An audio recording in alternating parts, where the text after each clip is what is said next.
I ain't proud to say it, but that night I moved into that old haunted bus with my dog, Ranger. Folks in town figured I'd finally snapped for good. Please support us by subscribing to our channel and let us know where you're listening to this story from.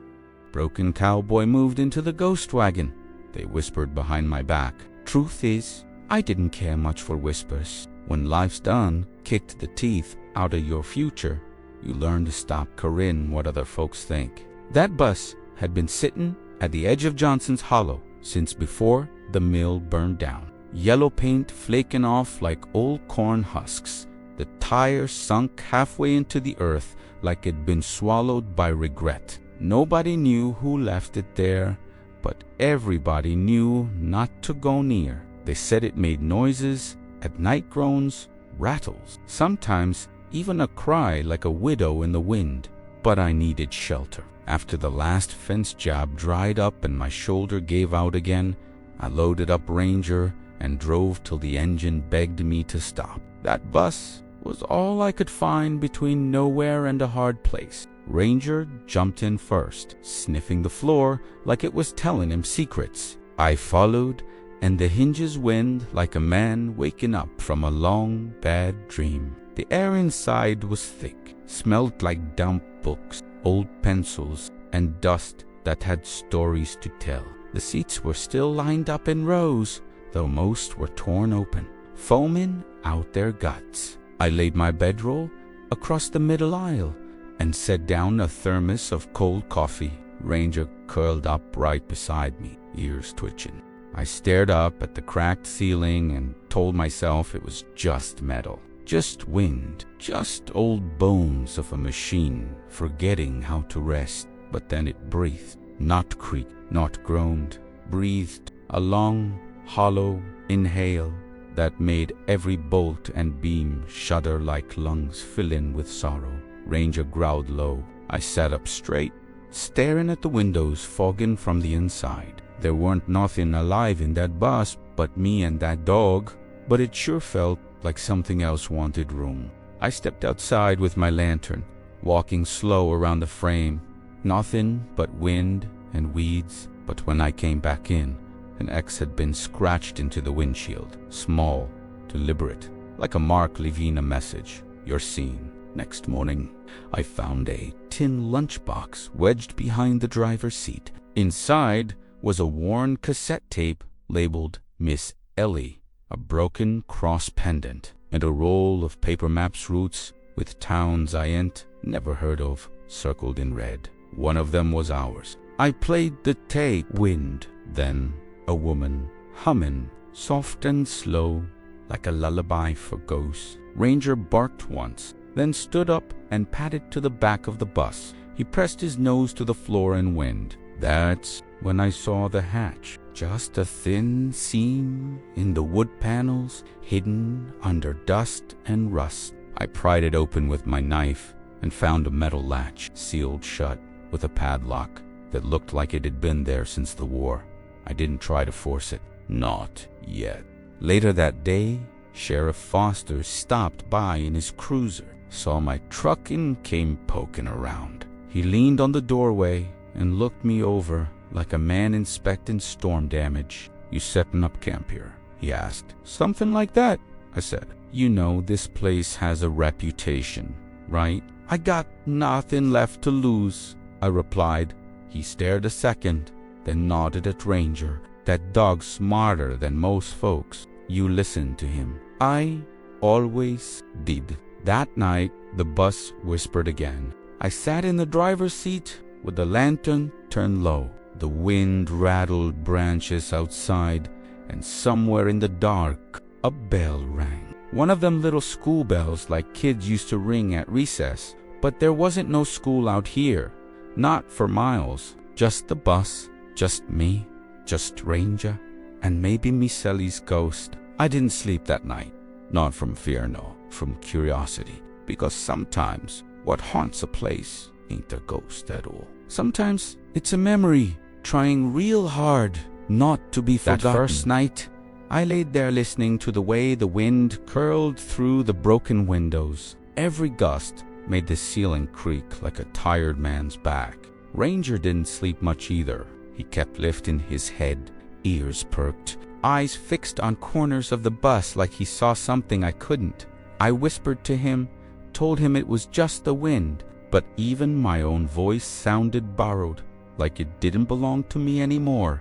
I watched the shadows on the floor twist and stretch, and I started wondering about all the kids who once rode this bus. What were their names? Where'd they go? Did any of them grow up, buy land, fall in love, lose it all, like I did? Or did the road just swallow them like it swallowed this place? When the sun came up, I opened every window and let the wind carry out whatever spirits were still hanging on. I made coffee over a little flim I rigged up outside, sat on the wheel well with my boots off, letting my feet breathe. Ranger ran circles around the bus, barking at his own echo. It almost felt like normal life again. Almost. June showed up around noon. She drove a beat-up tow truck with Reyes welding and salvage hand-painted on the side. We knew each other back in the day. I helped her daddy fix a fence line once when we was teenager. She stepped out wearing coveralls, streaked in oil, and her hair tied back in a red bandana. Her skin was pale like linen, but her eyes had that steel blue edge that made men nervous. "You really living in that death trap?" she asked, nodding at the bus. "Don't see any ghosts yet," I said. She raised a brow. "Yet." I told her about the X on the windshield, the hatch, the tape. Her expression didn't change, but I saw her knuckles tighten around her thermos. She offered to look at the undercarriage next time she brought her tools. "Might be something more than rust down there," she said. I didn't know if she meant mechanically or metaphorically, but I nodded all the same. Later that afternoon, I took Ranger out past the pecan grove. We found an old swing hanging from a mesquite tree, still swaying like someone had just hopped off. No footprints but ours. Ranger growled, then sat real still. The air got cold, too cold for a late summer day. I looked back at the bus and, for a second, I swear I saw someone sitting in the driver's seat, a shape, a blur. But when we got close again, the seat was empty. That night, I dreamed of brake lights glowing red in the dark and rows of empty seats with names carved into the metal. One name stood out, Ellie, over and over again. Ellie, Ellie, Ellie, like someone was trying to be remembered. And the tape, it started playing on its own. Ranger barked like hell. The humming was louder this time. And behind it, just for a second, a voice, "Don't forget me." Next day, I made it my mission to clean out every corner of that bus. I opened rusted compartments, pulled out old homework, stickers half peeled off the walls, a broken tambourine, even a pair of little red sneakers stuck between two seats. Felt like I was digging through a strangest memories. Every item was a piece of someone else's story, long since abandoned. Somewhere along the window rail, I found scratched words. "She never left." I ran my fingers over the letters. They weren't carved deep, but they were deliberate. Like whoever wrote it wanted to be remembered, just not found. That night, I couldn't stop studying Achida's hut. I took out my pocket, flicked it open, and pressed the tip under the lock. I knew it wouldn't work, but I needed to feel like I was doing something. Ranger sat right beside me, tail still, eyes locked on the floor. Then he whimpered. First time I ever heard him do that. I looked over, and he was staring at the tape deck. I hadn't touched it in hours, but the little red light was glowing. Then, slow as a funeral march, the tape began to spin again. The humming came back, same tune, but clearer. A woman's voice drifted through the static, like it was coming up from under the floorboards. Then, a whisper, a name, Billy. I froze. That's what my mama used to call me. Nobody else. Not even the sheriff. Not even June.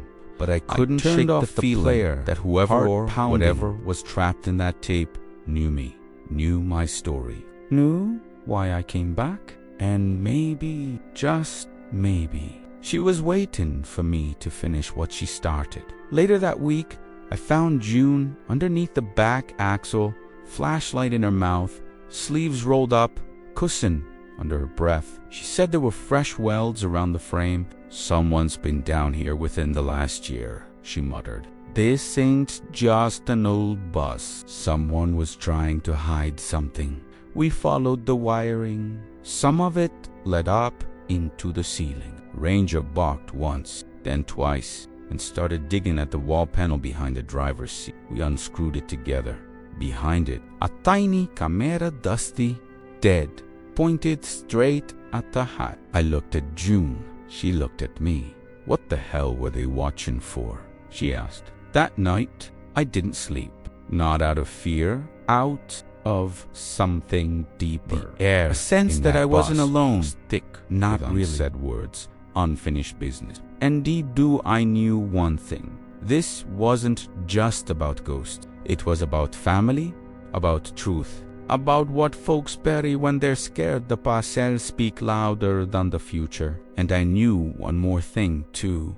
Come hell or high water, I was going to open that hatch. The day turned slow, like the sun itself didn't want to move. I sat on the steps of that bus with a tin plate of beans in my lap, watching dust devils twirl across the gravel. Ranger laid beside me, eyes following every breeze like it might carry answer. I thought about the land, about my folks buried up north, about the way everything I used to count on had drifted like smoke. Funny how a man can lose so much and still find himself protecting an old rust bucket like it held salvation. But maybe that's what broke men do, they guard whatever's left. June came by again, brought coffee and silence. We sat side by side on the hood of her truck, looking out at the open field. She said she'd run the license plate from the back of the bus. Said it came back registered to a woman named Eleanor Vale. That name rang like church bells in the back of my mind. Vale, I remembered that name from stories my mama used to tell.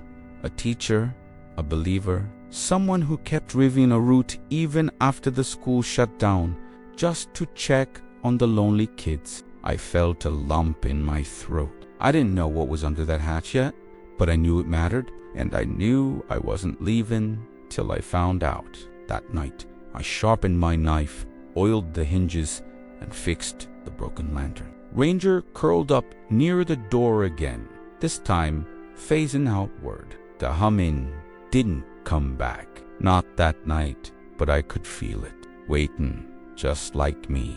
Before I turned in, I walked the perimeter one last time. The moon was high, throwing silver across the field. Somewhere out there, a coyote cried. Ranger stood still, as stone, tail low, and I said out loud to no one in particular, "Tomorrow, I open it. Whatever's waiting, it's time." I didn't wait for daylight. With the padlock cut and a ranger watching from the door, I knelt and pulled the hatch open. A slow breath of cold air rose up from the dark, like the bus itself was exhaling after holding its secrets for too long. There were steps, real steps, wooden. I grabbed the lantern and made my way down slow, one boot creaking after the other. Ranger didn't follow. He stood at the hedge, ears high, tail stiff. If I'd had his good sense, maybe I'd have turned back. The basement was low and tight. The air had weight to it, old paper, rust, something chemical. My lantern flickered, casting shadows over shelves cramped with boxers, books, canisters, and one crooked table holding a tape recorder and a row of labeled cassettes. At the far wall was a corkboard covered with notes, newspaper clippings, handwritten logs, receipts, and a map. Thumbtacks marked areas I recognized. Dry riverbeds, oil roads, land nobody touched for years. One photo caught my eye. A school picture of a girl, curly hair and buck teeth, smiling like the world hadn't yet broken her. Below it, Route 7, 1993 coughing fits rush, disappeared. Another showed Everett, younger wearing a suit donation to Maddox Trust scrawled on the back with my cousin was everywhere. But so was Ellie. There were notes in her handwriting, 2 logs detailing deliveries, dates, license plates. This wasn't just someone's memory hole. This was evidence. This was a war chest. And then I saw the tape, bigger than the others, marked in red, if found, listen. I didn't hesitate. I popped it in, and her voice filled the room, raspy, tired, but steady. If you're hearing this, I could drive or disappear. I tried to warn folks. They didn't believe me. They said it was for the town's good. Forjab said nobody'd get hurt. But I saw the drums. I smelled the poison. I watched the kids get sick. My hand clenched the recorder tighter. Everett came here himself, told me to Eastopie, said the Maddox name was too important to fail. But names don't mean nothing if the land's dead, then study. Then the sound and one last whisper. They'll come for you too. Be ready. I shut it off and stood there in the stillness. When I climbed back up, Ranger was waiting, tail twitching. June stood at the edge of the grove, arms crossed, truck parked behind her. I hadn't even heard her drive up. You find something? She asked. I nodded. Yeah, enough to make the sheriff assy mustache curl. We drove straight to her garage. She cleared off the workbench while I spread out the papers, maps, and photos. She didn't speak for a long time. Just read, page after page, tape after tape. When she finally looked up, her jaw was tight. My uncle's land was right here, she said, tapping a pin on the map. He died of liver failure in '94. Never drank a day in his life. The next morning, we went to the sheriff. He didn't answer his door. We went to his office, locked. But someone else was there. Everett, leaning on the cruiser like he owned the place, arms crossed, smiling like a man who's already planned your funeral. Heard you've been digging through trash, he said. I didn't answer. He looked over at June.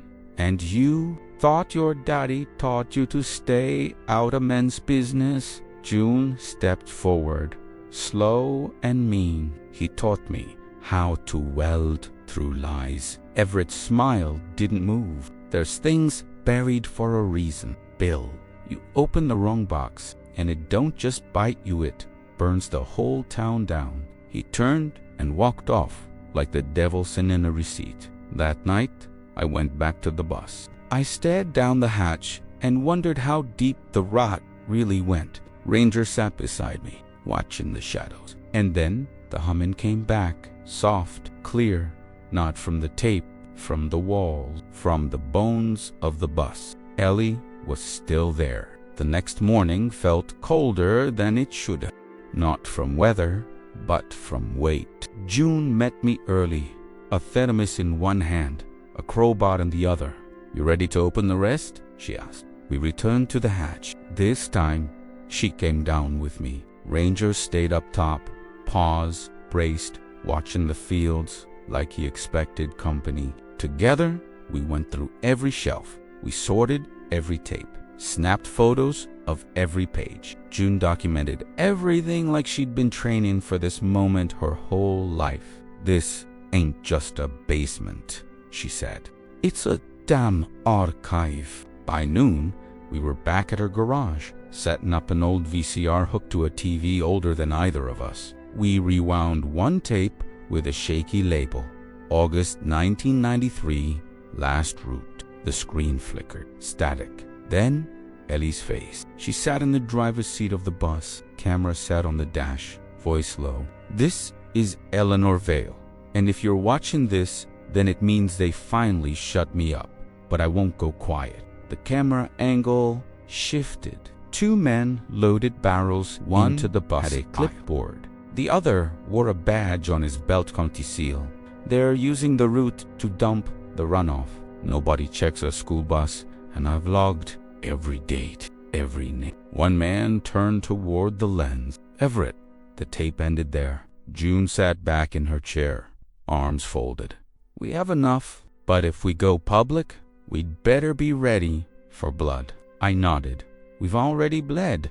We made copies, tapes, photos, logs, burnt, put them in envelopes addressed to everyone from the sheriff to the local paper. One copy I mailed to an old reporter I knew from my rodeo.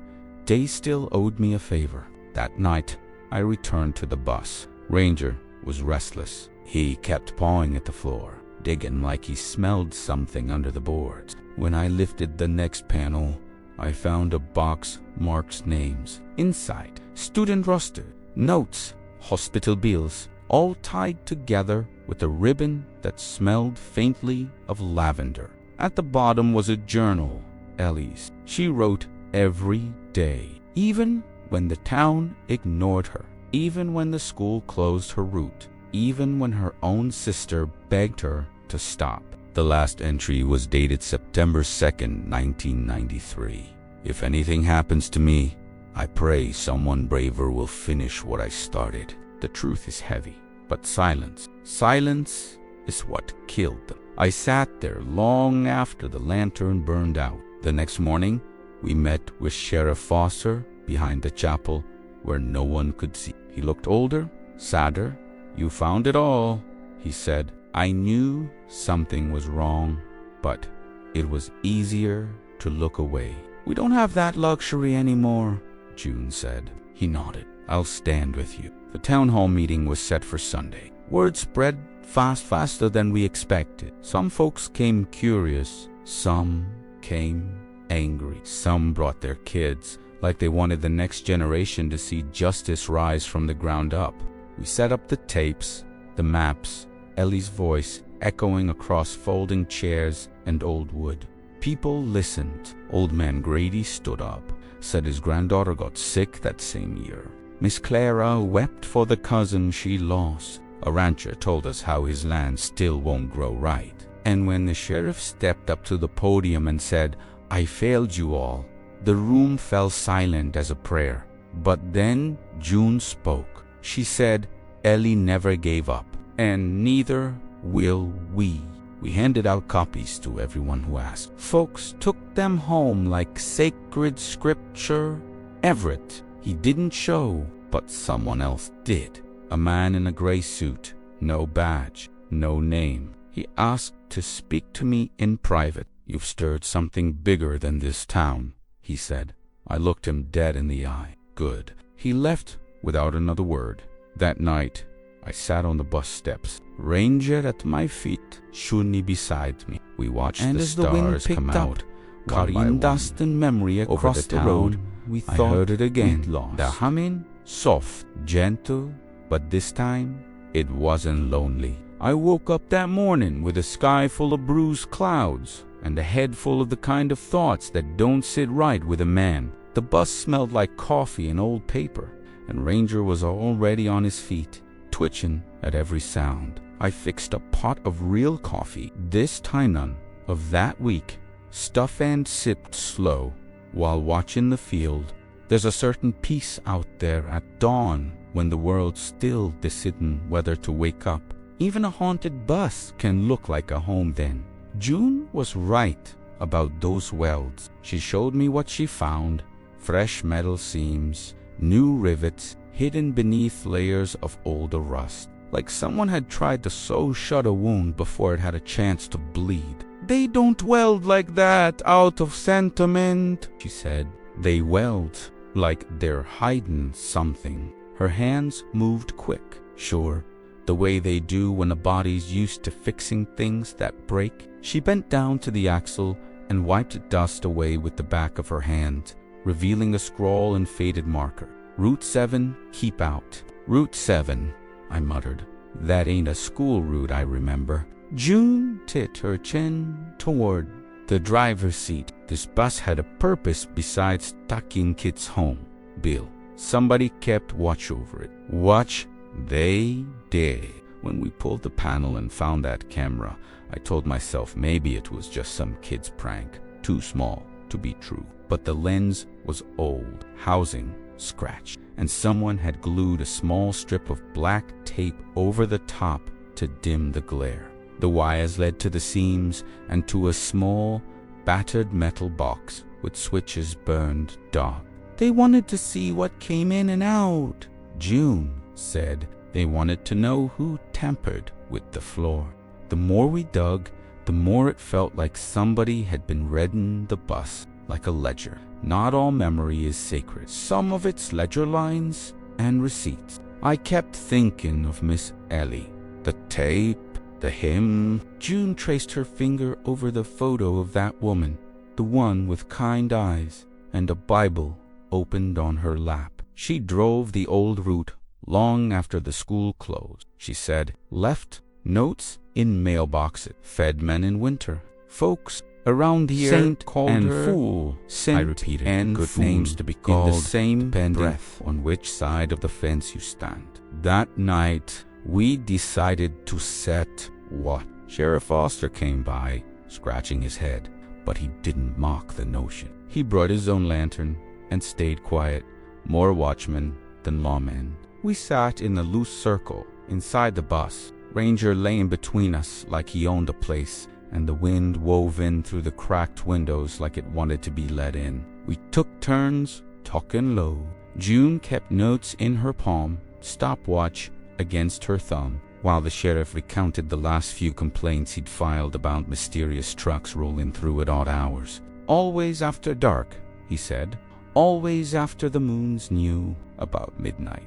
A light moved across the field low and steady like a lantern on a slow walk. Ranger stiffened, then bolted toward the back door with a sound that made the hairs on my arm rise. I followed him out, lantern in hand, feet sinking in loose dirt as I ran toward the edge of the pecan grove. It was just a truck, headlights skimming the grass, someone shifting a tarp. The driver hunched low and kept moving like a man carrying shame. He didn't stop when I called, but he dropped something near the fence line and kept going. Ranger nosed at the object and pulled out a piece of metal flat, stamped with a number and a logo I didn't recognize. Back at the bus, we spread the scrap on the floor. It was part of a crate latch, old but recently twisted off. On the inside of the bus, there were fresh footprints made by rubber boots, and in the dirt outsized tire treads that told the story of heavy loads and hasty retreats. June swore under her breath. They've been moving something in and out, late shipment. Secret drops. Why use a bus for a drop? I asked. Why not a barn, a silo? Because a bus is clever, she said. It hides in plain sight. Folks ignore it. The next day followed the tire mark. They led to an old warehouse down by the train tracks, a place the town used to call Holt's Storage. It looked shut, but Ranger's nose found a gap in the boards. We crept in and found dust, old crates, and on a table, a ledger with names and dates. Everett's name was there, neat and familiar as a Sunday prayer. Everett's been businessin' with some hard folk, Sheriff said. Voice low. Favors. Loads moved after dark. He been in and out of county meetings, too comfortable laughing. My stomach dropped. Everett, in his tidy suits and polite smiles, could he be the kind to hide a secret like this? The ledger didn't give, motivi, only evidence, names, amounts, dates, a paper trail, like a map to Gil. Back at the bus, we found small shards of mirrored glass nailed to the ceiling, set just so to catch light and make it look like someone wanted a trick for the bus unwary, to look haunted. Someone staged a ghost, June said. But why? To keep folks away while they moved shipment, to hide the truth from the family. I thought about the tin box and Miss Ellie's name. I thought about my mama saying that folks do mean things when they fear the past. My hands shook as I picked up that ledger and folded it into my jacket. We had proof now. Proof that the haunting might have been a cover. But proof don't feel like victory. Proof feels like the start of a fight. That week, we kept watch. Days bled into nights and back again, and the bus became a lighthouse for the curious and the fearful alike. Old men drove out slow and sat on tailgates, whispering about the preacher who once rode the circuit. About the year the frost took half the corn. Women stopped by with casseroles and eyes that said more than their words. Some crossed themselves. Others spat on the ground. June patched what she could with wire and stubborn pride. She wired a makeshift alarm from a battery and a bell salvaged from the fairground, lined the wheel wells with new bolts, and tried to give the bus some dignity. I learned more of the town in those watches than I ever cared to. Folks brought rumors with their pies. They said trucks from out of state came after dark with sealed tarps. They said men in suits met in back rooms and signed papers that smelled like ink and the quick death of pledges. Every rumor carried a truth. You could tell by the weight of what folks didn't say. One night, an old woman named Mabel came with a quilt and stories. She sat in a cracked seat and told me about Miss Ellie, her hands folding the corners of the quilt like Shideban folding pages in a Bible. Ellie believed in simple things, Mabel said. Reading, feeding, watching. She drove kids to school when the roads were worse than a preacher's sermon. She'd take food down the line when winter played mean tricks on folks. Why would anyone hurt someone like that? Junie asked. Because good folks stand in the way, Mabel replied. Because there's something some men want more than the town's heart. At the edge of the week, we got word that the county would send an inspector. The sheriff said he'd file a report and get people to come look. That felt like a small victory until Everett showed up late, face pale and with empty hands. I tried to call folks off, he said without preamble. I thought I could handle it. Handle what? I asked. The men, they promised the pipeline could pay for everything, but they moved too fast, asked too little questions. They told me to keep the route quiet, to make the bus seem haunted so nobody poked around. I thought scarring folks would keep them away. I was wrong.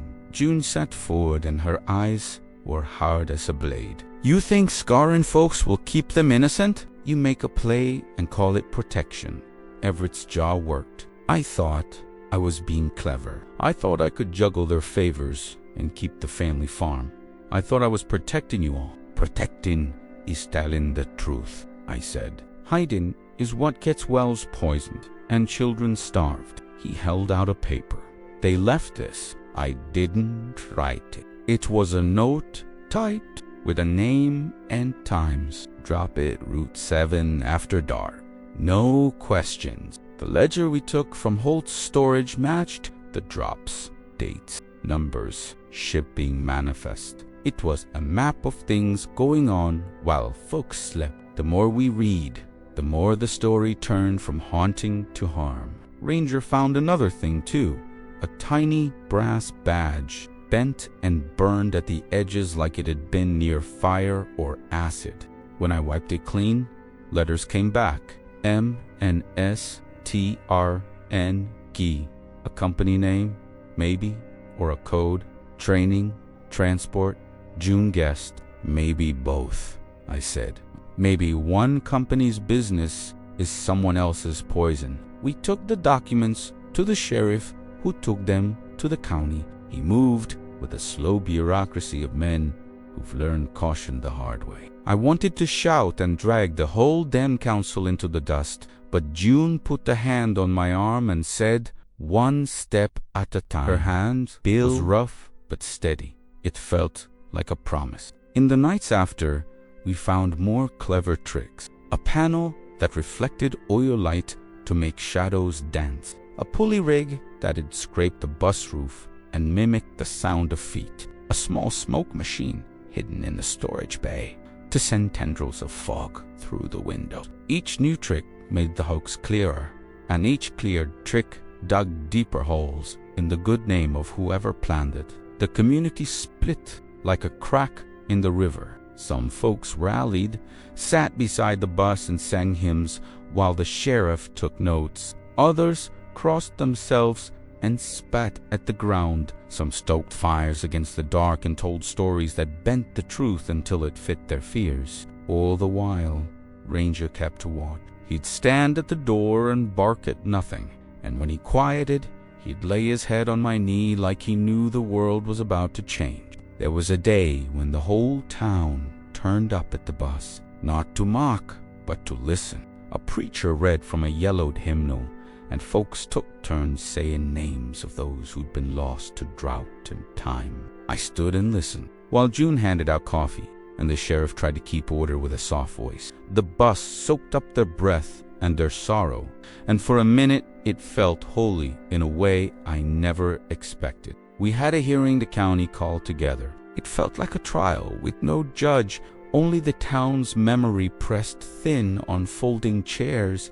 Everett spoke, voice gone thin from shame and worry. He said he'd been frightened into choices he didn't understand till it was too late. He said he'd tried to stop the men, but the men had pockets deeper than his guilt. Popley argued. Some swore by Everett's good nature and begged for mercy. Others bit at him, said he'd sold his name for cash and called him traitor to king. I kept quiet, mostly, listening for the chord that made the truth sound right. June stood with me, arms crossed, face unreadable. Mabel stood too and recited a memory of Miss Ellie bringing canned peaches to a man who'd lost a season to storm. She never once took something back, Mabel said. She gave, she watched. If Ellie's boss had a heart, it wasn't in the ledger, it was in the stop she held. The county inspector sent samples to the lab from near the old creek. We waited like men wait for rain that won't come. Results took time,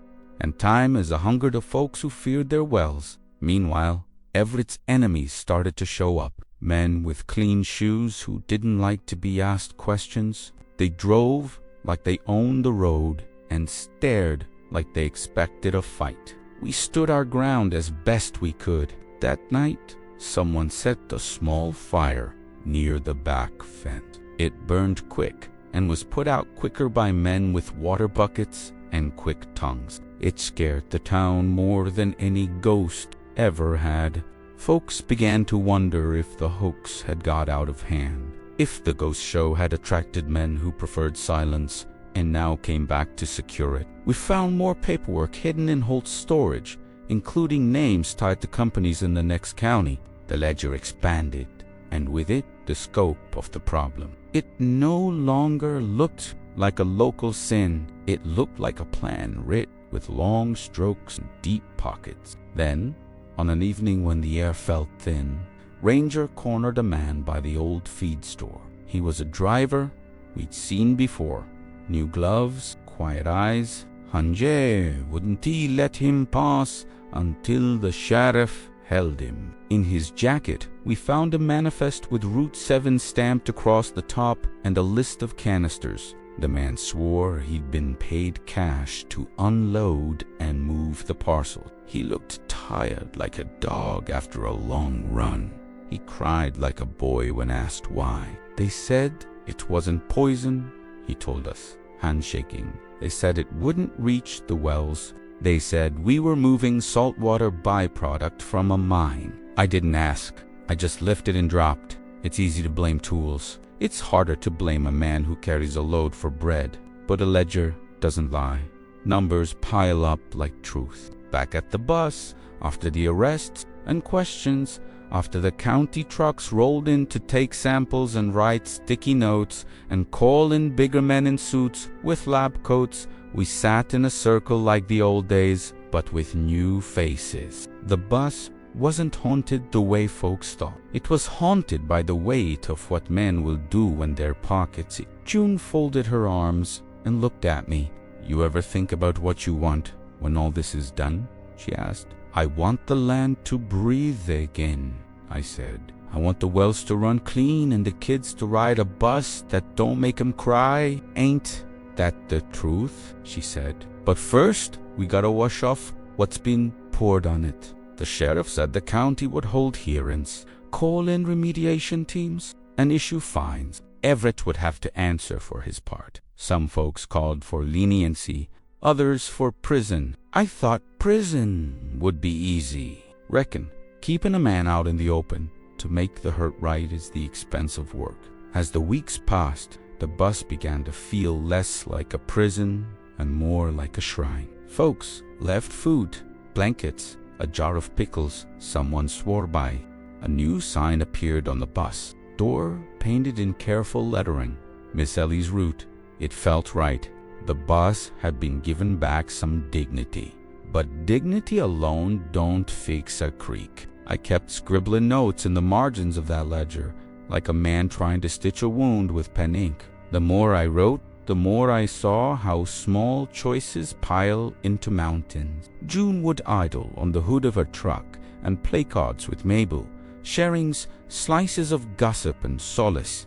They'd talk like the world could be fixed with silverware and stubbornness. I remember one dawn when the fog clung low to the field and Ranger barked so hard he woke up half the county. We chased what turned out to be a pair of raccoons, but in the hunt I felt lighter. Small victories come in odd forms. That night, as the lanterns dimmed, Ranger lay across my boots, and I felt, for once, like the world might righten.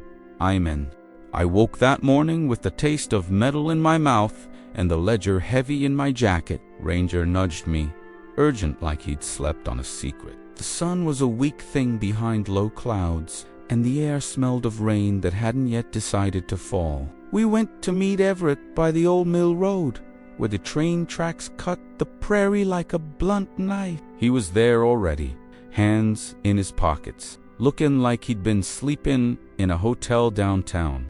That suit of his didn't belong in a field full of bent grass. You're keeping secrets, cousin, I said. Not the kind of secrets a man hides in prayers. Everett shifted, then put his hat in his hands. Bill, I never meant for this to hurt. Stuff that hurts don't always start with bad intent, I said. It starts with a choice. He opened his mouth, shut it, then finally said, they offered me help. Said they'd make sure the land paid off. Said I could keep things afloat. It was just work.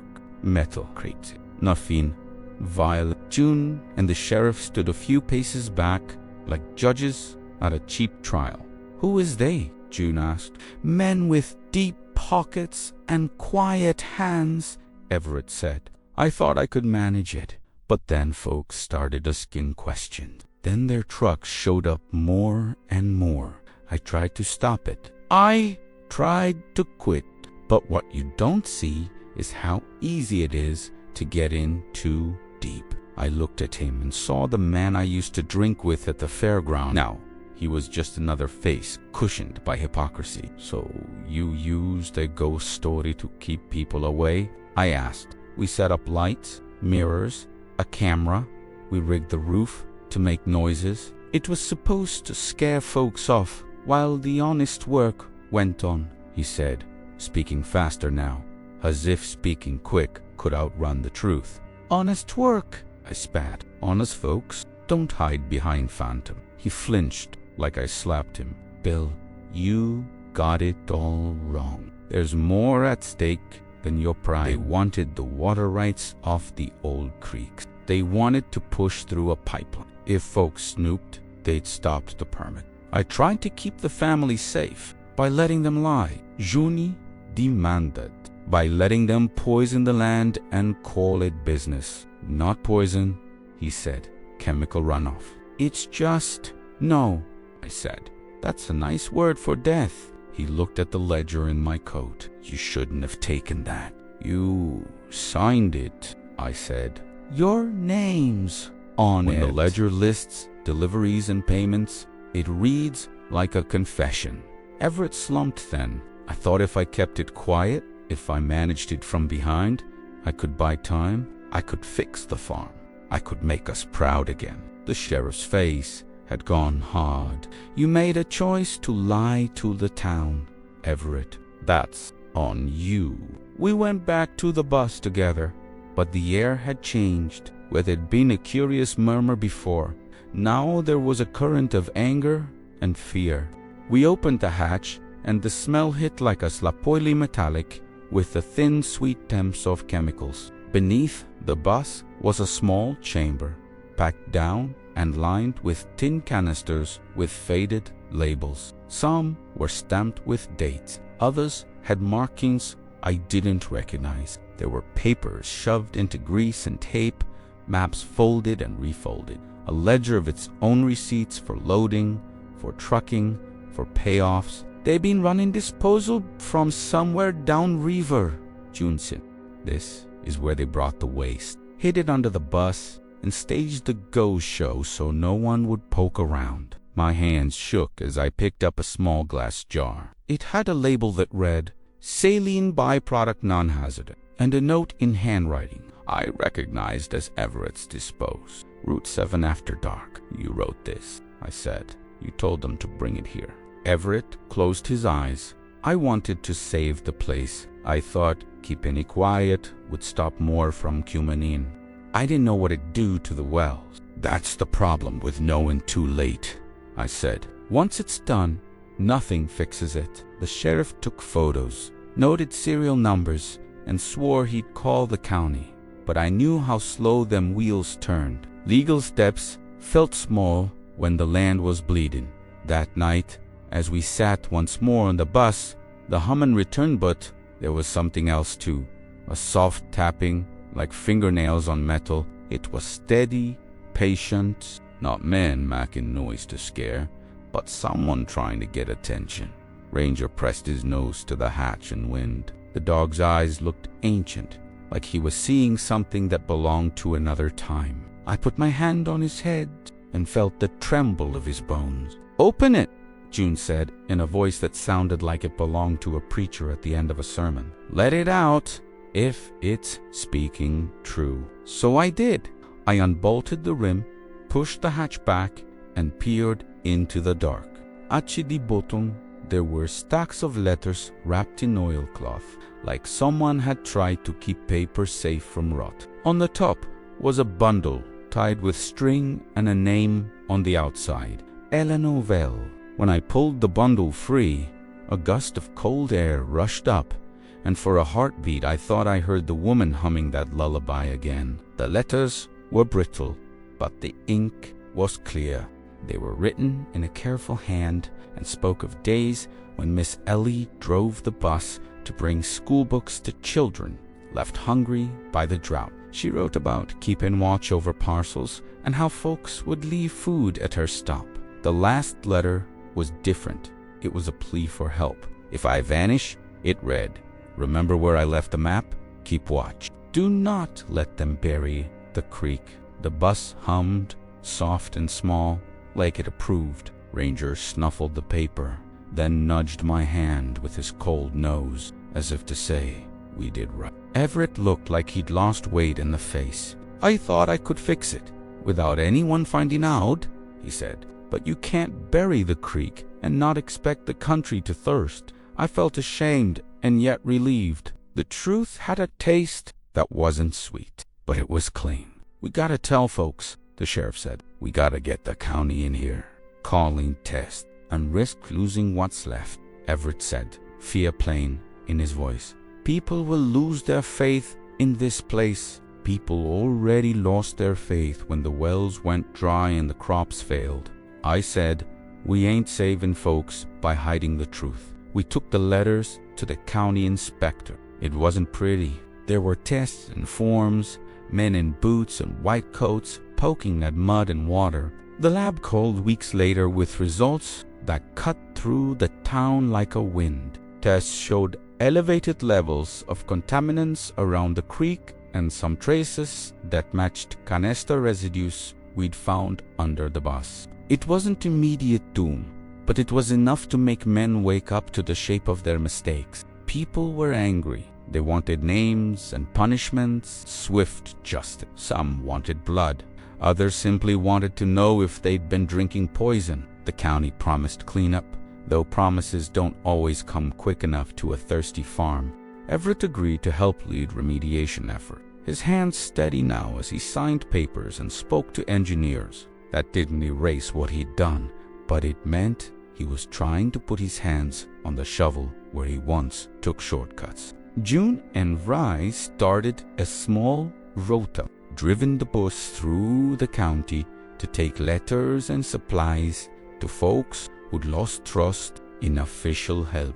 We called it Ellie's route at the boy's suggestion. Ranger pushed the scrap of wood with the name painted on it up to the front door and nosed it into place. It made us laugh and cry all at once. We had a hearing the county called together. It felt like a trial with no judge, only the town's memory pressed thin on folding chairs. Everett spoke, voice gone thin from shame and worry. He said he'd been frightened into choices he didn't understand till it was too late. He said he'd tried to stop the men, but the men had pockets deeper than his guilt pill, he argued. Some swore by Everett's good nature and begged for mercy. Others spit at him, said he'd sold his name for cash, and called him traitor to kin. I kept quiet, mostly, listening for the chord that made the truth sound right. June stood with me, arms crossed, face unreadable.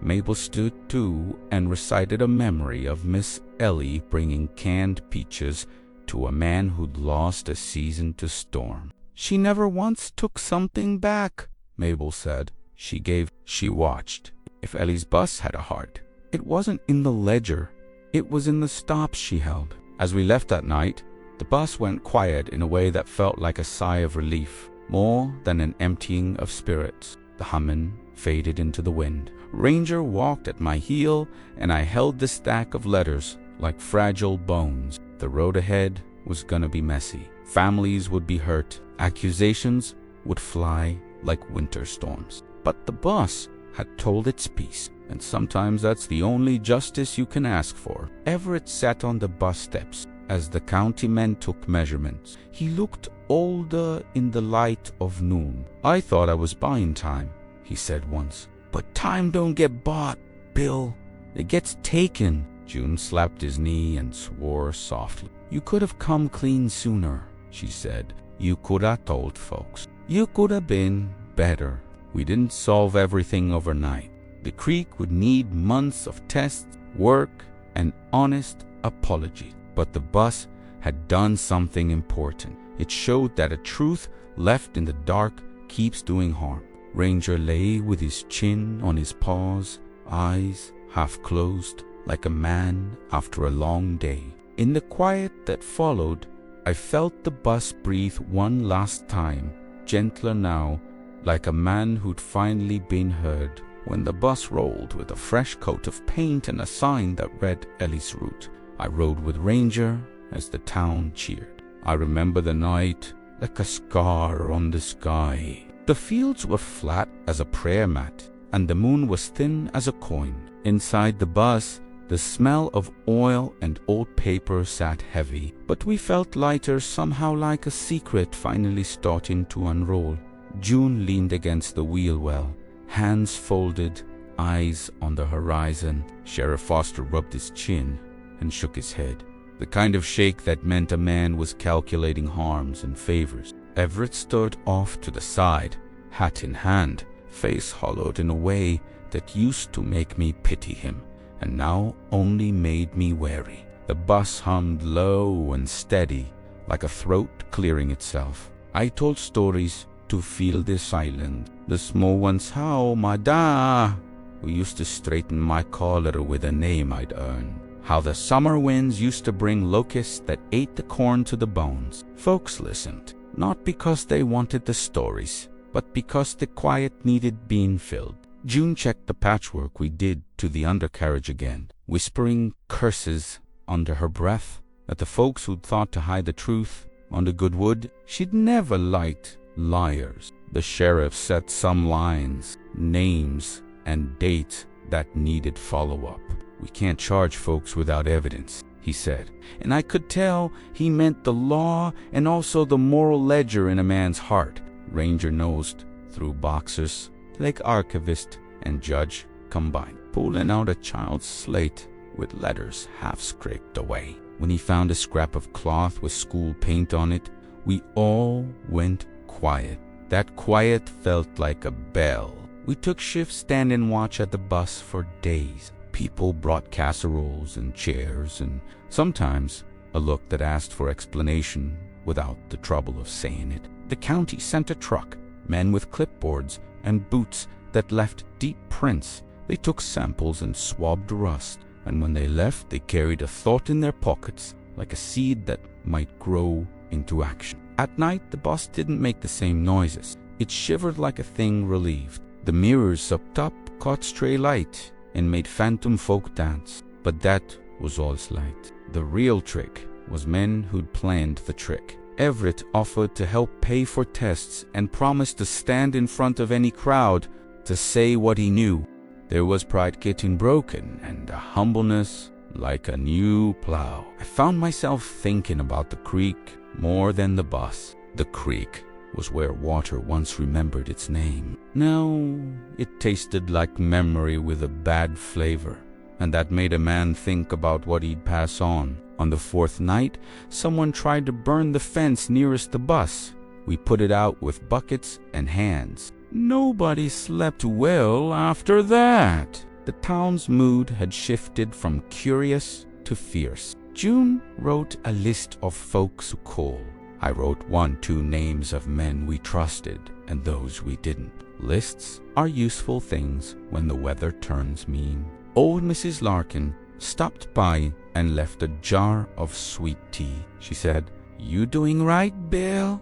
That was all, she said. Sometimes praise comes in small jars. The more we did, the more the bus felt like a ledger itself, pages and pockets and secret stashes. Each item a testament that someone had tried to smother the truth. We invited the county inspector back. He brought men from the lab with boxers and instruments that looked like small beasts. They took core samples from the soil near the creek and swabs from the rustic cans. The smallest things speak loudest in a court of tests. June paced more than she talked. Her jaw worked like a man making a plan, and when she spoke, it landed with both hands. We need witnesses, names, times. We need to make a path so clear a blind man could follow it. Ranger found a scrap of tarp under the bus with the same logo as the latch piece we pulled from the fence line. He brought it to me like he was saying he found a clue worth chewing on. I cleaned it the best I could with my sleeve and set it on the dashboard where the light could find it. The town grew busier with traffic that carried questions and fewer answers. Men with suits from the next county kept asking how the investigation was moving. They said the word permit too often to make a man's skin crawl. A woman from the county's environmental office came one afternoon, hair pulled back and a calm badge sewn to her chest. "We need to document everything," she said. "Pictures, testimonies, chain of custody." Her voice was business and compassion braided tight, and I liked her for it. She made a list and checked it twice. We found more evidence in Holt storage when the sheriff had a warrant. Hidden behind a stack of crates was a ledger with shipping manifests and payments. Everett's name, printed neat, as if ink could bless what it listed, showed up in more than one column. It read like a confession that hadn't yet been filed in court. "Why bury it here?" I wondered aloud. "Why use a bus as a drop? Why stage a thing to scare folks away if you weren't sure no one'd come poking?" "Because a bus hides in plain sight," June said. "Because folks think some things are relics and don't bother looking close." By then, the bus was more than a machine. It had become a place where names and small items lived like relics in a shrine. Kids left drawings on the dash. Women left bread wrapped in wax paper, and old men left prayers under a seat they said Miss Ellie used to sit on. We held a watch the night. The inspector told us they were bringing in extra teams. The bus felt like a church meeting up for a hopeful sermon. Ranger lay in the aisle and breathed slow, his body a steady metronome to the waiting. Around midnight, a light moved across the field like the old trick again, but this time we were ready. Men waited in quiet, and when the truck slowed near the fence and someone walked down to drop a crate, Sheriff Foster stepped out with a lantern and a badge and the sort of authority that says law's on your side. They scattered, tires sang in the dirt. Men ran like rodents and left a smell of gasoline and hurry. We found one crate that had been dropped open and empty except for residue that made the county woman nearly sick to the stomach. They'd been moving hazardous stuff in plastic drums that had been sneaked under tarps. June swore and set about taking pictures. The county woman took samples and made notes. The sheriff looked at Everett with a look that didn't aim for forgiveness. "I thought I was fixing things," Everett said to no one in particular.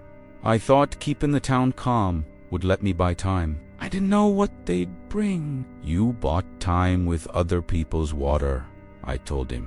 "That's not buying, Everett. That's betraying." He flinched but said nothing. The tests said more than our words could write then. After the raid, folks began to choose sides in small, public ways. Some stood with Everett Sayin. He was misguided but a son of the soil. Others spat in the dust and said he'd sold his name for money he didn't need. We started a small roster of folks who would ride the bus and check wells. We'd mark wells on a map and go over the road in the heat, checking readings and putting stickers on wells that tested safe. It felt like a slow, thin hope. But hope is what folks sleep with. The bus took on a new smell of coffee and oil and the faint temps of cleanup. People started to come by with tools and soaps and talk about throwing their hands into work. That community of hands was more powerful than any ledger the men in suits could sign over. At the fairground fundraiser, the band played slow and the bandleader told jokes that landed like soft stones. We ate pies and bought raffle tickets and watched the town hold each other's hands in a way that made me believe the Krieg could be mended. But danger never sleeps. One night, a man came for the bus with a bottle and a match. He meant to burn the seats and scare folks away with a show of violence, meant to make us quiet. Ranger saw him first. The dog charged and made the man stumble, and the bottle went wide. Men tackled him and held him until the sheriff cuffed him and asked him questions that smelled like fear. He swore he was paid to raise hell, not to hurt. But the line between paid trouble and malice is thin when the stakes are money and silent. After that, the town put a rota on the door.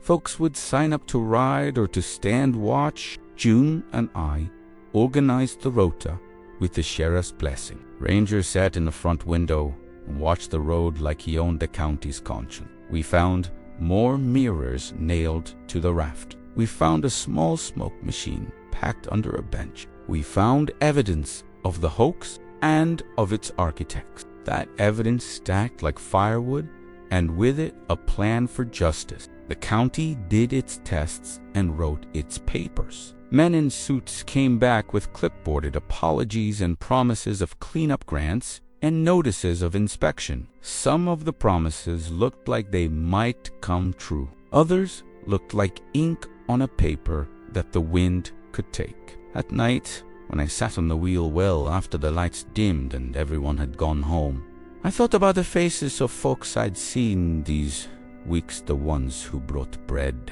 the ones who spat, the ones who cried. I thought about how a bus had been used like a lie and how a dog had been used like a judge. Ranger lifted his head and gave a single short bark, like a man with a small verdict. "We keep on," I told him.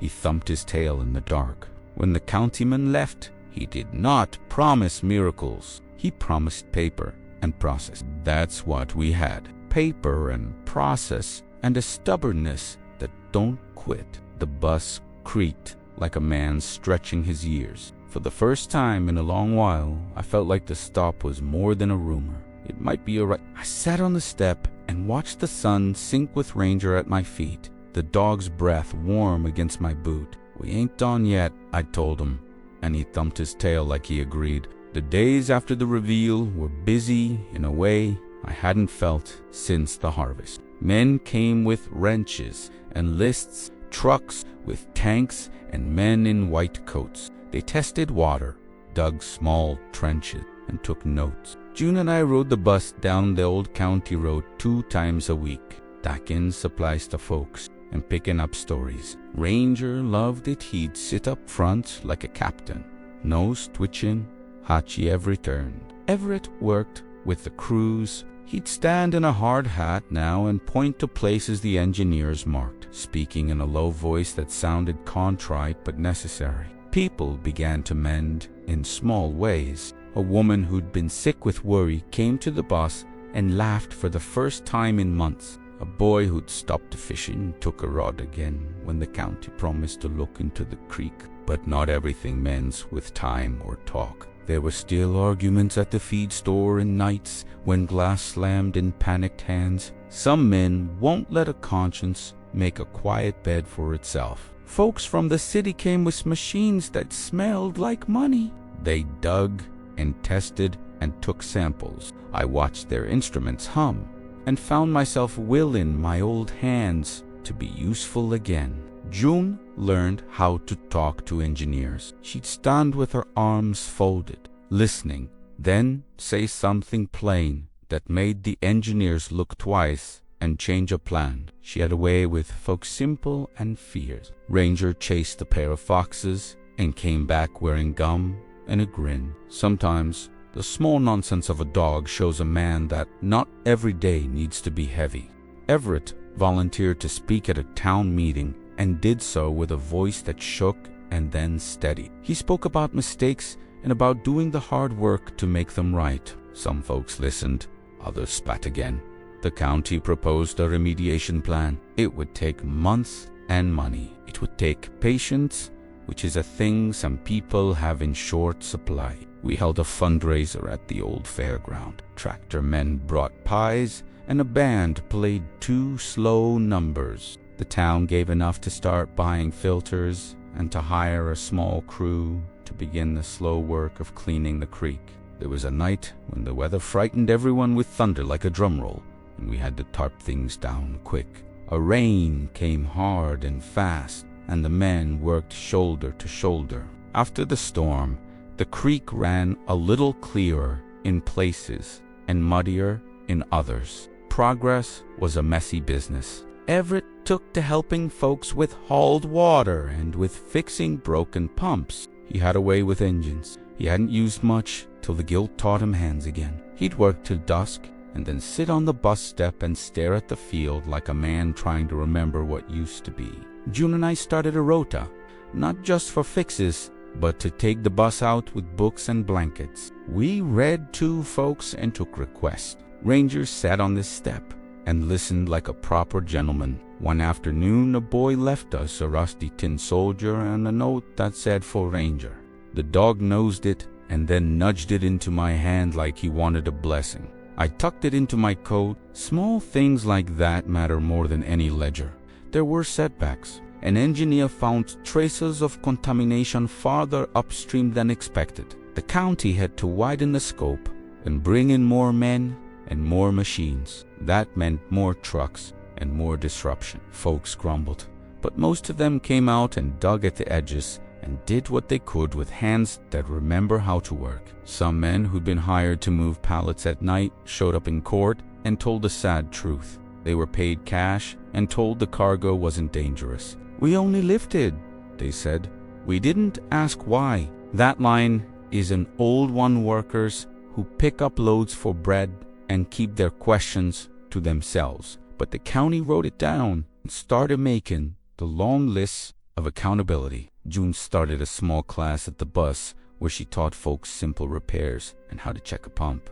"Knowledge ain't fancy," she'd say, "but it keeps water from running out of a man's life." Folks came with notebooks and lunch pails. They learned to change a filter and to read a simple test kit. Those small things made a difference. We begged for grants and for help. Engineers wrote plans and the county pushed for compliance. It was slow and often felt like pushing a boulder with your head. But the town showed patience where patience had been scarce. Ranger found a hole near the old mill and started digging like a man hunting for treasure. He pulled up an old tin toy and a bottle with a faded label. I took the bottle home and set it on the mantel like an offering. It was small proof that things endure. There were nights of argument and nights of singing. There were times when the town saw its reflection in the creek and didn't like what it saw, and other times when it saw neighbors handing off buckets and felt strange gratitude. Everett met families and apologized where he could. He used his name to open doors to money and engineers. He felt the sting of folks leaving him out of dinners and prayers. That hurt him more than the county's fines. I think a man who eats in the dark misses part of his soul. The bus grew clean. We scrubbed seats and patched roofs and painted Miss Ellie's route on its side. Folks brought flowers and a jar of preserves. For a while, it felt like the bus was her shrine, a small living testament that a woman had once cared enough to keep looking for children and neighbors. We started running the bus like a donation route. It took goods to folks who'd been overlooked. It took letters to lonely men in trailers. It took books to boys who'd never seen a story that wasn't about weather. One day, a team from the university came with students and microscopes and earnest faces. They took samples and smiled at Ranger and asked me questions about the bus that I didn't know if I wanted to answer. They wrote down the history in careful script. It felt like sorting memory into boxers to be carried away. I let them. Memory wants to be looked at sometimes. A man tried to sabotage the remediation by loosening a few bolts on a pump.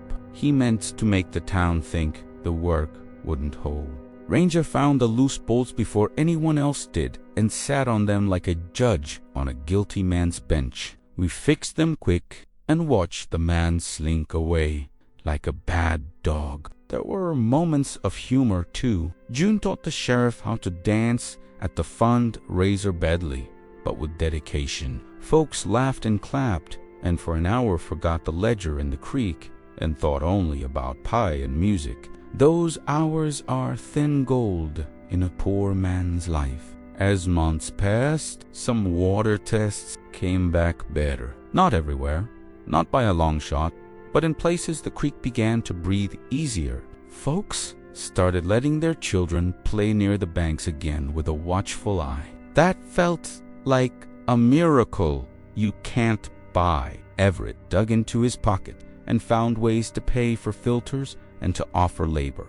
He showed up at dawn with coffee and an awkward apology on his tongue. The work didn't wash his guilt clean, but it gave him a way to stand in the sun and do something that looked like penance. We called the bus Ellie's route a few times just to make a joke, and the kids laughed when Ranger pretended to drive. The bus became a thing of warmth, mobile pantry, and library. June painted small stars on the window frames, and the sheriff put a little bell by the door. When the county engineers finally announced a timeline for cleanup, folks cheered like the rain had come. It would take time and money, and surely more fights and papers. But there was a plan now, not just promises whispered over coffee. One morning, there was a new sign nailed to the bus in fresh paint. Ellie's route, community service. A kid left a tiny tin soldier on the dashboard. Ranger sniffed it, then curled up on the seat and fell to sleep. For a man who'd seen a ghost show used like a cover, that tiny tin soldier felt like a bright coin in a muddy pocket. As the weeks rolled, we saw small fruits of the work. Water tests improved in some places. Folks told their children that one stubborn bus and one stubborn dog and a few honest folk could change what looked like fate. The bus rolled slow down county roads, carrying books, jars of preserves, and the small hope that comes from people who refuse to look away. Everett would stand on the step sometimes, hands on his knees, and watch the road like a man waiting for forgiveness to arrive. He'd hand out water to neighbors and fix a pump when it needed fixing. He was still a man with bad choices in his past, but he was trying to do a better small thing each day. On the day the pipeline plan was finally tabled, folks gathered at the bus and cheered like the country had been righted. Ranger ran circle, tongue out and proud. We sang a hymn under the open sky and left canned goods on the step for those who still needed them. There were still legal things to tend. The county wanted paperwork, and the courts wanted testimony. But the town had started to heal in a way that papers can't always prove. It healed with hands and with neighbors showing up for each other. The work went on. The bus drove and delivered and carried the load of a small town's conscience. Ranger slept often on the driver's seat, ears twitching when the road told a new story. At night, I'd sit on the step and listen to the bus breathe.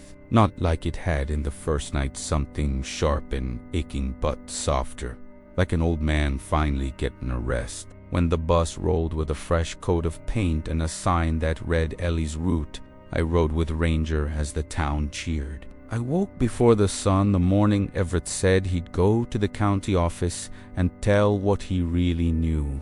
Ranger nudged me awake like he was saying the day had come. June brewed coffee and put a ribbon in her hair that made the dirt on her palms look like paint. She had that look, same as always, pretty and fierce. The town came out in small waves, like tired people with hands full of casseroles and questions. Some folks stood across the road and whispered. Other folks walked up and placed a jar of preserves on the bus step, eyes that said they were watching and their skin for more than gossip. The sheriff kept a calm voice in an even temper, the kind a man learns when he's been carrying a place's secrets for too long. We sat on the benches, three of us and Ranger, and talked slow. Everett did most of the talking, and his words came like regret, careful and clumsy both. He told his part as if he were trying to unravel knots he'd taught his own hands to make. He said the men with the neat shirts had promised roads and contracts and payoffs that would save a farm and give work. He said he thought the shipments were harmless at first, that the drums were meant for salt water or old breen small things that won't trouble a man's conscience. June's eyes narrowed when he used that language, the language of bargain, she said. A bargain that costs another man's water isn't a bargain at all. She could look pretty and cut like a plow at the same time. Folks near the bus listened and the murmurs picked up like wind through hollow cane. We decided to call family together before the county meeting, only the family that mattered. Not the whole town, but the kin and the ones who would be shaken by whatever it said. The farm had a way of being everybody's memory, and when memory got loud, it could hurt people in strange ways. I walked the lane and felt the weight of a name like a stone in my coat. At the family porch, the windows were the kind that hold a reflection and keep your secrets. Faces appeared in those windows that morning like ghosts of a life before built some bad choices. My cousin May came with clasped hands and a face that told me she had thought the matter would never come to this. Aunt Lou stood with her mouth pressed thin. People shifted feet and pretended the dust on their boots were the subject of their thoughts. Everett met them at the gate and said what he must say. He told them he hadn't wanted to hide anything forever, that he'd been scared and foolish, and that it had cost the creek and the trust of a lot of good people. Folks listened, and some cried, and some put their hands to their mouths as if to catch the words so they wouldn't spill out ashamed. The children were kept a wino kids in my tailies, and the grown men who had to make choices met each other like old bulls at a fence. I saw my mama's face in a cousin's mouth for a second and thought of how little a name can rescue you when people look at you and remember what they heard last summer. Everett told the family about the ledger and the crates that came in the night. He told them about the camera and the mirrors and how they used the bus like a scarecrow to keep folks from poking around. He told them about men with thick wallets and thin consciences who promised work and plotted pipelines and permits. He said he signed things because he thought he could steer the problem into a small ditch and keep the rest of the field clean. My sister's hand shook when she reached for his arm. "Why bury it?" she asked. "Why all this hiding?" Her voice was a high thing in the yard. Everett looked at the ground like a man who'd been reading his own shame for too long. "I thought I could manage the shame," he said. "I thought if I kept it quiet I could save our name. I was wrong." That answer hit you like wet cloth. People who loved him hissed like they were hurt. People who'd been hurt already watched him with cold eyes and would forgive him only when the water ran clear and the receipts matched what he said. We walked back to the bus slow after the porch meeting. Folks were saying things in the distance, someone calling for patience, someone else for the law. Ranger trotted beside me and nosed at my boot like a man of skin if everything was going to be all right. I didn't know. Some things don't get fixed by explaining. They get fixed by hard, long labor.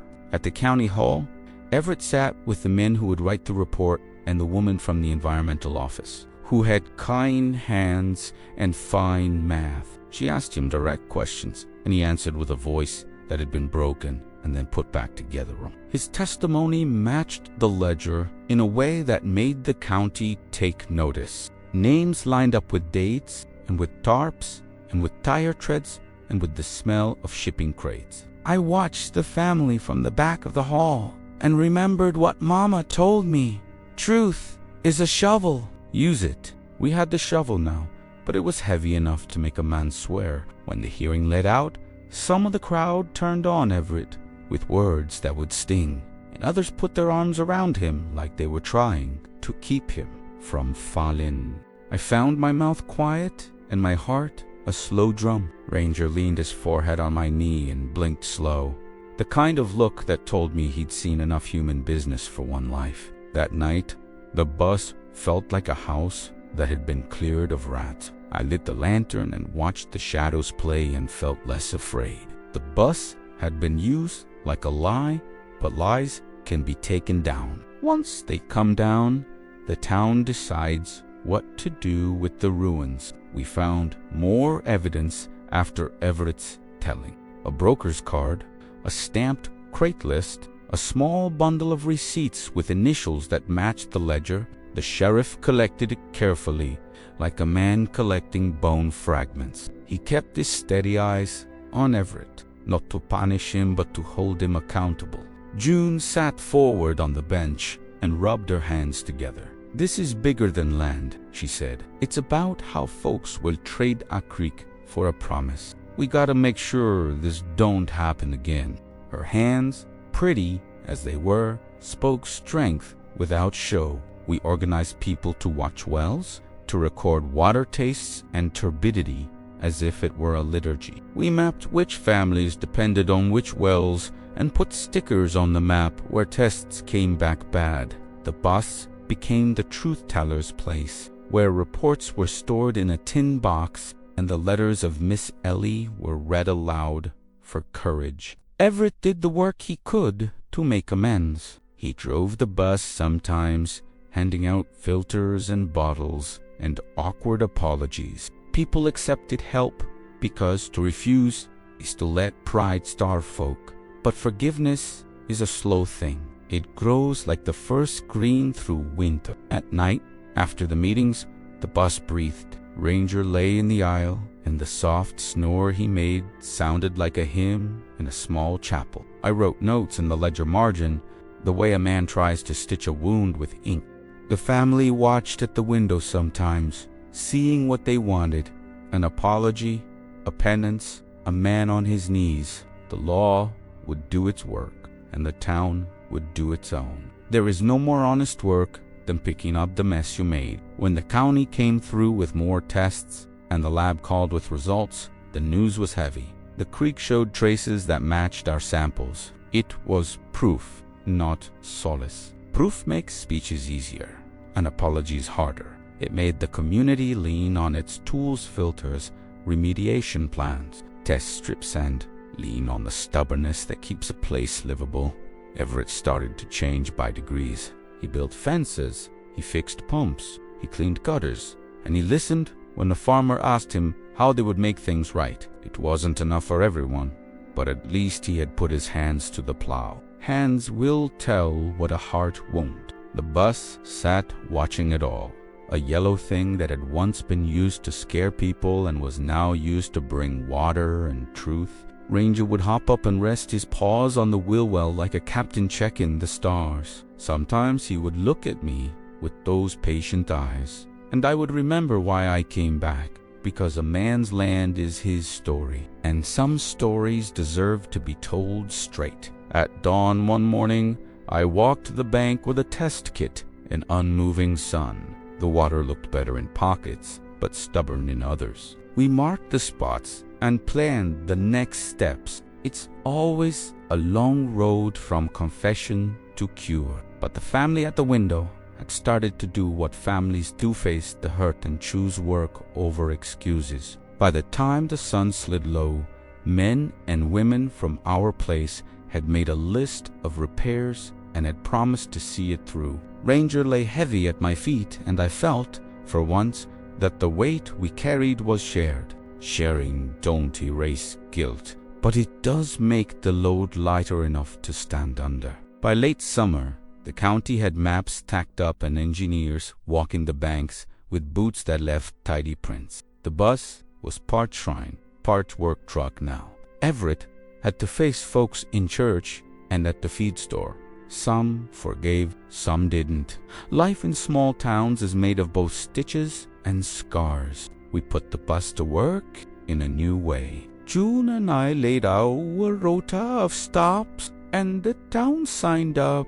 We took water filters and storybooks and canned goods, and we went where the county couldn't go fast enough. Ranger sat in the front like a proper captain, ears cocked for news, and the sole dog sure of right and wrong. The engineers from the county laid out a plan that would take months. It would dig and replace and filter and politely demand time. They said the word remediation like it was a wound dressing, and for a while it felt like they were passing bandages round the creek. Peoplinadat sometimes with hope and sometimes with wariness. Hope is a thing of work and time, not a word on a paper.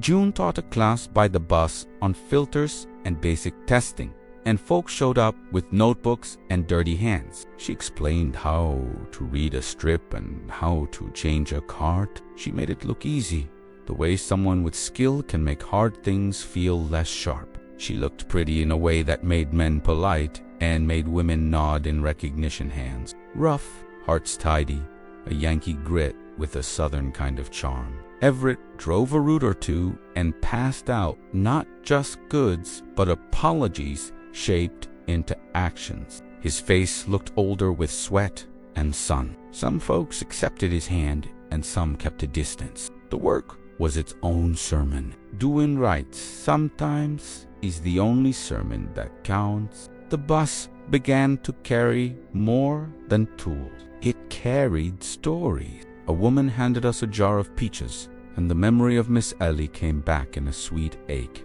A farmer gave a boy an old fishing pole. A widow took a basket of bread and, for a night, slept easier because of it. These small things stacked up until the bus had new meaning. Ranger had a fan club. He knew everybody by smell and preferred the people who smelled of canned peaches and honesty. He'd put his head in a lap when someone was green, and he'd wag like a judge, ready to pass a small mercy. A dog knows the difference between bitter and mean, and he had little tolerance for both. At the county meeting, engineers reported that some sections of the creek had improved with the filters in place. It was measured and precise and not nearly enough, but it was progress, and we toasted it with coffee. People cheered like men who see the first shoots through a burned field. That evening, the bus rolled down the lane with a load of new filters to install. I rode shotgun and felt the road like a hymn. Not every day handed us success. We had setbacks, sabotaged pumps, fights at the feed store, and rusted out valves that took time to replace. Some men still argued that permits and tests and small patches weren't worth the fuss. Others volunteered with their hands and their trucks. In the end, most things fix because someone shows up. We kept lists and stickers and scheduled runs so moms could pick up clean water without standing in the sun. We read aloud from the books stored in the bus and told stories that didn't involve worry. For one afternoon, the children who came by older now and less lost laughed at a trick Ranger did, and the sound felt like proof we had done something right. Everett met engineers in earnest and began to write checks and to volunteer labor. He couldn't erase the ledger, but he could help to pay for filters and the manpower to dig out contaminated banks. Pride doesn't clean water, but work does. He did the work, and in time people began to accept that he had chosen to help more than hide. June started a binder of notes on how folks could test a well and maintain a pump. She pinned it inside the bus, and the county woman photocopied it and promised to make more. The binder became a small law of the land for folks who still loved these dirt roads. Practical things can make a difference where speeches don't. The bus itself got a new coat of paint one Saturday, a hurried job done by men who came with brushes and goodwill. Miss Ellie's route went on the side in blue letters. A kid donated a tin soldier for the dashboard, and Ranger agreed to guard it. He sniffed it solemn and then curled up on his blanket with an air of proprietorship. There were court appearances and formalities, and the men who had paid for the shipments were called in and questioned. Some were fined. Some were put under orders to clean and compensate. Justice came in paperwork and deadlines, and it came slow. Yet it came. The county lined up remediation specialists who explained with charts how to flush the banks and treat the soil. They were precise and expensive in a way that frightened a man, but it was necessary. We did a fundraiser at the fairground with a band playing 2 slow numbers and pies that tasted like summer. Folks brought quilts and jars and a generous kind of grit. The town collected enough to fund more filters and to pay for a small crew to start cutting into the banks where the worst of the waste had piled. The bus became more than a vehicle. It was a mobile help station. It rolled to the places that needed filters, took letters to lonely folks, and put books in hands that had lost reading in the worry. Ranger rode up front and sometimes poked his head between the wheel and the window to keep watch. At night, I sat on the step and listened to the bus. It breathed softer these days, like a man relearning to sleep. The humming of earlier months had faded into a quieter sound of machine. At peace with duty, Ranger would rest his head on my knee, and I would think about how stubbornness and doggedness in one stubborn bus had changed the shape of our days. When the lab finally called with results that showed improved readings in a stretch of the creek, the town cheered with the quiet joy of folks who haven't had good news in a while. It wasn't everywhere, but it was a start. The county issued a small certificate for a tested zone, and the sheriff read it aloud in the park like a prayer. We still had headaches licenses, tests, and more hearings, but the momentum was real. Men who had been too proud to ask now came and asked for help. Those who had been too ashamed to speak now spoke. The bus, painted and patched, kept moving down county roads with a cargo of small mercies. On an afternoon with long shadows, I drove the bus down a lane that used to be full of ghosts. Ranger sat high in the seat, proud as any sheriff. Folks lined their porches and clapped like it was a parade. Children waved little hands, and a woman on the stoop wept quietly and waved back.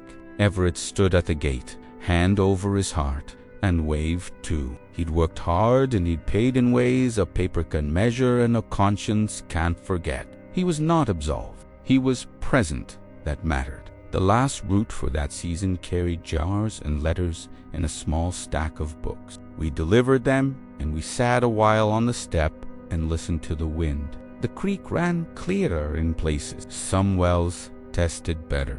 There was more to do, but there was also something like hope. Ranger pushed a scrap of paper into my palm, a child's note thanking the bus and Ranger for bringing a book. He wasn't interested in applause. He wanted the note. "Good dog," I said. He thumped his tail and licked my hand. When the sun dipped, I drove the bus into the lot and killed the engine. The bus settled like a tired friend. Ranger curled up in the seat nearest the door and sighed. For a long time after, I sat on the step and breathed the air that smelled of dust and metal. A little hope. The town had been tested and had chosen, for the most part, to do the hard thing. There remained a small, odd thing that sometimes happened late at night when the lanterns were out and the roads were soft with dew. The radio old and Crackley would sometimes pick up a tune that sounded like Miss Ellie humming a lullaby. It came brief, a thread of sound among the static, and then it was gone. We could never quite tell if it was the wind through the wires or the way metal and memory know each other. Ranger would lift his head whenever that hummed through and look at me like he knew the difference between explanation and wonder. I never could say for sure. Maybe something small remained of the bus's first life, something that belonged neither to ledger nor men, but to memory. Maybe it wanted only to be remembered kindly. We rolled the bus out on the last morning of the season. Ellie's route right on the side, and drove slow so folks could wave. The town clapped. Ranger stuck his head out the window and let the wind pull at his ears. I felt the bus breathed under my hands and thought of how a place can be built again by slow, steady work and the stubborn loyalty of a dog. That night, I slept like a man who'd done what he could.